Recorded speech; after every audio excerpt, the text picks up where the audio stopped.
Hello, Dr. James Bogash, expert in health and longevity, and as a practicing chiropractor for over 25 years.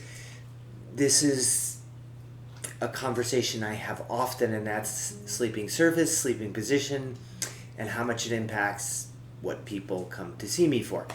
Before I get rolling, make sure you like this video, share it with somebody who you think needs the information, and subscribe to the channel. Now, on to this was prompted by, it wasn't a recent study, this was about 5 years ago, and they really found that there's just not a whole lot of evidence to support sleeping one particular way on your side or your back or stomach. And that's largely because most of that is probably individualized. And if somebody has pain, let's say you've got low back pain, just changing your sleeping position is probably not going to fix it, but it is one tool that is used by chiropractors to affect everything. And that's one of the reasons why, when it comes to musculoskeletal challenges, shall we say, the chiropractors generally perform really well in the medical research, because it's not just one thing, it's looking at the entire package of what's going on with the patients. So that being said, these are going to be my opinions on 25 plus years of practice and what seems to work.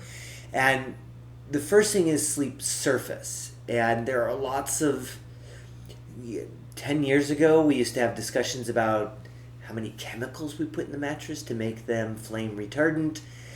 The industry quietly went away from that, and a lot of those mattresses now are embedded with Kevlar fibers that are naturally flame resistant, so we're not using chemicals anymore.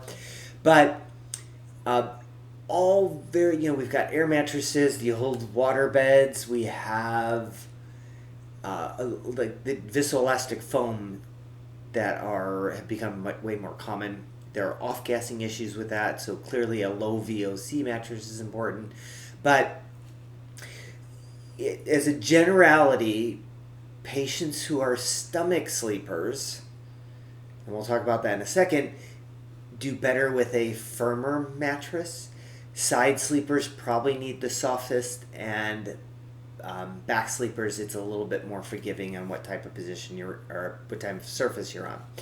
As far as sleep positions, this becomes critical for a lot of people, and the problem is, once you're used to falling asleep in a direction, you probably don't want to. It can be very difficult falling asleep if you're a side sleeper and you're trying to force yourself to sleep on your back, or God forbid you're a stomach sleeper and you're trying to sleep on your side or back. So that being said, you've probably seen me cringe a little bit when I mention stomach sleeping. It's good for business. It's not good for the human frame. You really have to just crank your head one way or the other to get out of the way. And it can definitely, absolutely create problems both neck and low back. So if you're a stomach sleeper, just work on a firm surface just so you're not hyperextended, and try to figure out some way, pillow-wise, that your neck isn't cranked to one side. Somebody should just design a mattress like a chiropractic or massage table with the head face down, but nobody has. Not quite sure why. The back sleeping is the most forgiving, meaning you can be a little bit, you don't have to be perfect with your back sleeping, and it will generally be better. A lot of times I'll have patients put a pillow underneath your knees, underneath their knees, especially if we're dealing with something like stenosis and advanced arthritic condition of the spine. Pillow in that realm, I just think we need something supportive that's going to keep a little bit of a curve in the neck, but still support the head. So you couldn't just put a roll under your neck and call it a day, because then the head's not going to be supported and it's going to wreak some havoc. So side sleeping can be good, but it has some potential caveats with it. As I mentioned, a softer sleeping surface. Absolutely putting a pillow between your knees. A lot of low back pain and pain on the outside of the hip or bursitis can be caused by too much stress all night long while that top side is under, it's essentially stretched. If you don't put a pillow between your knees, that can make a huge difference. And that's for the low back. For the top half, it gets a little bit more challenging because we have these things called shoulders that get in the way, and if you could just snap them off and put them on the nightstand, we'd be fine. There is definitely an association with side of sleeping and shoulder pain on that side, so it's very real.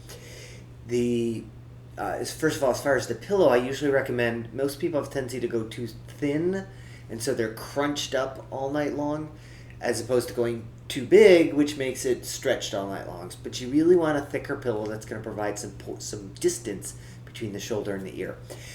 As far as the shoulders go, there are several wedge products on the market, and I'll link to a few of these in the description, and these are ones that I've sent to patients over the years. They go from the high-end Medcline to some other versions that might work just as well. I just don't have the feedback on them, but are distinctly cheaper. And what that does is it takes the weight off of the shoulder, so it's essentially not crunched, it's hanging down. And those can work really well for side sleepers. With a wedge, you still need a pillow, because you still need a pillow to rest your head. The wedge does not do that. So it's always tricky, but if you're having pain, I suggest finding a good chiropractor that does soft tissue work, and it's also going to have some conversations about exercise and movement and everything else that might play a role. As always, make sure you like this video, share it with somebody you think needs the information, and subscribe to the channel.